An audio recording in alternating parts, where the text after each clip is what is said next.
não conhece, eu trouxe o aterro sanitário de Nova Friburgo. Como foi algumas falas da abertura, a gente tem uma situação que, para alguns lugares, é visto até como um privilégio você ter um aterro sanitário, visto que a gente ainda tem muito lixão no Brasil. Até a Fernanda pode falar melhor do que eu sobre esse assunto. Então, quando a gente fala do aterro sanitário, muitas pessoas não têm ideia do que seja. Então, eu trouxe uma foto de uma visita técnica que eu fiz com os alunos da UERJ. O que é um aterro sanitário? Ele é esse morro aqui. Tá?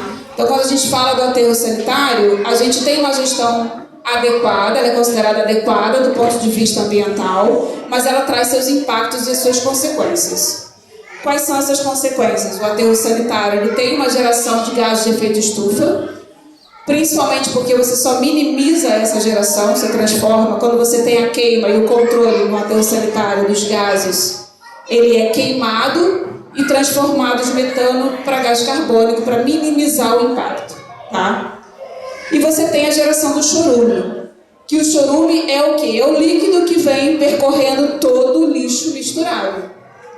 Então o chorume ele precisa ser tratado, o chorume ele precisa ser cuidado para que ele não traga poluição para o ambiente, tanto do aterro sanitário quanto ao redor, porque aquilo pode ir percolando pelos lençóis freáticos. Tá? Então o aterro sanitário é uma montanha de lixo. Eu costumo falar de uma forma, me perdoe se tem alguém especialista em aterro sanitário aqui, mas eu digo que ele é simplesmente jogar o lixo debaixo do tapete. Né? A gente não consegue fazer reaproveitamento de nada do que vai para um aterro sanitário. Próximo. E aí eu trago a política que embasa toda a questão de resíduos sólidos no Brasil. A Lei 12.305 foi estabelecida em 2010 e ela é uma lei muito detalhada e eu sugiro que todos nós tenhamos essa lei como leitura de cabeceira. Tá? Ela é importante, ela traz conceitos, ela traz gestão, ela traz responsabilidades, ela traz tudo o que a gente precisa saber de resíduo. Ah, mas ninguém cumpre lei. Essa é uma outra questão. Se a gente nem conhece a lei, quanto mais cumprir. E é nosso papel também conhecer a lei e executar. Papel de todos, tá? Cidadão, poder público, empresa privada e etc. Trago outras leis também importantes. A regulamentação dessa lei, ela saiu esse ano. E ela implementa o Plano Nacional de Resíduos Sólidos.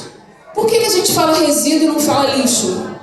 Repararam que eu comecei no meu slide mostrando lixo e agora eu já falo de resíduo, porque existe uma grande diferença, tenho certeza que vocês sabem, por isso que estão no evento de resíduos sólidos. Então a gente tem o decreto que estipula as metas que a gente precisa para cada um dos tipos de resíduo. Temos também o Marco Legal de Saneamento Básico, que incorpora aí as questões de esgotamento sanitário, de águas e também de resíduos sólidos. Então, tem um capítulo falando de resíduos sólidos, mas a nossa lei mandatória é a Política Nacional de Resíduos Sólidos. E aí eu trago aqui uma parte da política, do decreto, na verdade, onde ele fala a quem é essa responsabilidade? Por que a lei é importante para todos? A lei é importante para todos porque ela vai se aplicar à pessoa física e à pessoa jurídica. Ela vai se aplicar ao direito público e ao direito privado. De que forma que ela se aplica, então? Ela se aplica na responsabilidade. Então, todos nós que geramos resíduos, gente, a gente gera resíduo a cada minuto, né? Todos nós que somos geradores de resíduos somos responsáveis. Mas estamos sozinhos nessa? Não. Então a gente tem as ações de gestão integrada desses resíduos, que aí sim vem o poder público e o poder privado com esse papel também de infraestrutura. Então a gente tem que entender que quem gera tem sua responsabilidade e quem é de poder público ou de poder privado vai nos dar uma estrutura adequada para facilitar esse encaminhamento do resíduo. Próximo. Colocando aqui mais claramente qual então é a nossa responsabilidade como gerador. Eu coloquei um termo mais antigo chamado ciclo de vida, mas o Daniel Pan deu uma aula de economia circular, que é o termo que é mais usado hoje em dia da economia circular. Então a gente tem essa responsabilidade de dar contínua vida ao que a gente compra, né? A gente não para de comprar, infelizmente. Precisamos comprar. Só que também é nossa responsabilidade dar uma vida útil para aquele produto cada vez maior, tá? Então, por isso que é preciso consertar, remendar, reprocessar, para que a gente tenha o produto sendo utilizado por mais tempo.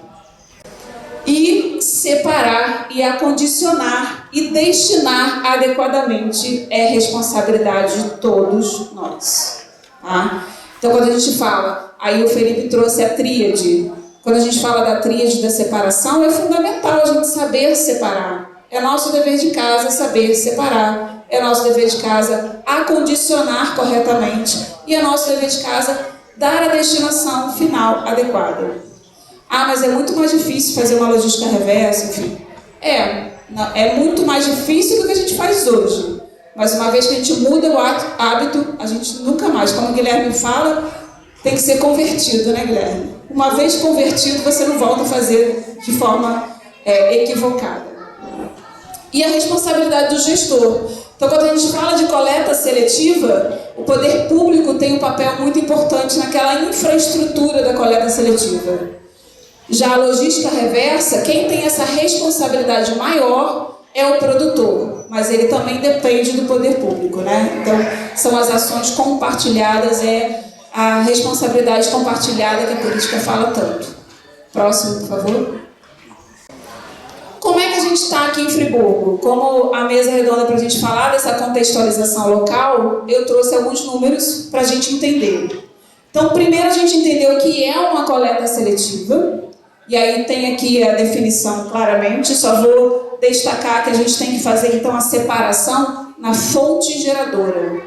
Por que isso aqui é importante?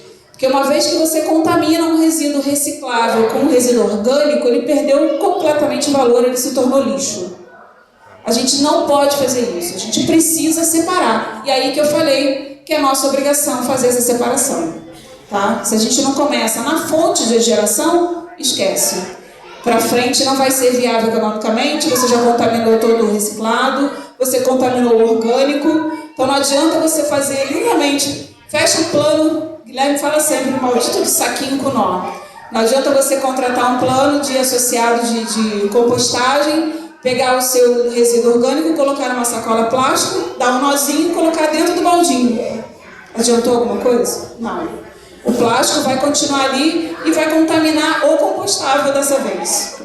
Então a gente precisa separar, é nosso dever fazer isso. Quem é líder no Brasil, segundo os últimos dados, tá? Esses dados estão no último relatório de resíduos sólidos. Quem é líder no Brasil é a região sul. Não é à toa que a gente trouxe duas representantes aqui do Rio Grande do Sul para falar para a gente, né? Então, o Rio Grande do Sul hoje tem 60% dos municípios com coleta seletiva, que atendem 77% da população. A região sudeste tem apenas 47%, atendendo cerca de 46% da população. Nova Friburgo, o número que a gente tem de coleta seletiva é apenas 1,2%. Então, ainda a gente tem muito o que crescer em relação à coleta seletiva. Mais um, por favor. Para quem não conhece, tem algumas formas de se fazer coleta seletiva aqui em Friburgo. Porta a porta é muito pouco que a gente tem ainda. E a gente tem os PEVs, que são os pontos de entrega voluntária. São esses recipientes azuis, onde a gente consegue encaminhar os reciclados. Só que, além de ser muito baixa a coleta seletiva, 1,2%, o que é recuperado desse 1,2% não chega nem a 1%. E aqui a gente faz um retrato de que o que falta? Falta aquela separação dentro de casa. Tá? Então, o que está sendo encaminhado, talvez por desconhecimento, talvez por falta da educação ambiental, a gente não consegue reverter isso 100% nos recicláveis. Próximo. Falando rapidamente, que meu tempo já acabou, a logística reversa. Então, o que é diferente a coleta seletiva da logística reversa? A logística reversa, eu não vou me aprofundar, porque a gente tem pessoas aqui falando exatamente sobre a logística reversa, tá? mas eles são itens que a gente costuma chamar de são os resíduos especiais. E aí a gente tem os acordos setoriais para que a gente possa fazer a destinação adequada. Lembra da nossa obrigação de todos? Separar, acondicionar e destinar adequadamente. Então, se eu preciso destinar adequadamente, eu não vou colocar uma pilha e bateria comum no meu lixo comum, nem no reciclável que eu faço da coleta seletiva. Porque esse tipo de resíduo também vai contaminar totalmente os meus recicláveis. Então, esses são os acordos setoriais vigentes no Brasil e existem algumas coletas. Em Friburgo, temos pontos da Green Electron e temos pontos da Reciclos. Então, a lâmpada tem que ser destinada para reciclos, pilhas e baterias têm que ser destinadas para Green Electron, assim como os eletroeletrônicos. Tem outras iniciativas, existem, tá? Mas aqui eu estou apontando aquelas que são do acordo setorial, tá bom? Próximo. Então, isso é só uma palhinha para a gente começar a falar desses assuntos. Eu deixo os contatos aqui, eu sou coordenadora do Laboratório de Sustentabilidade Química de Polímeros na UERJ. Temos o nosso Instagram e o nosso site. Se vocês quiserem, né? Estamos aqui em Friburgo, somos o UERJ em Friburgo. E aí, se vocês precisarem de alguma informação, a gente está à disposição. Vou passar para o próximo membro. Obrigada.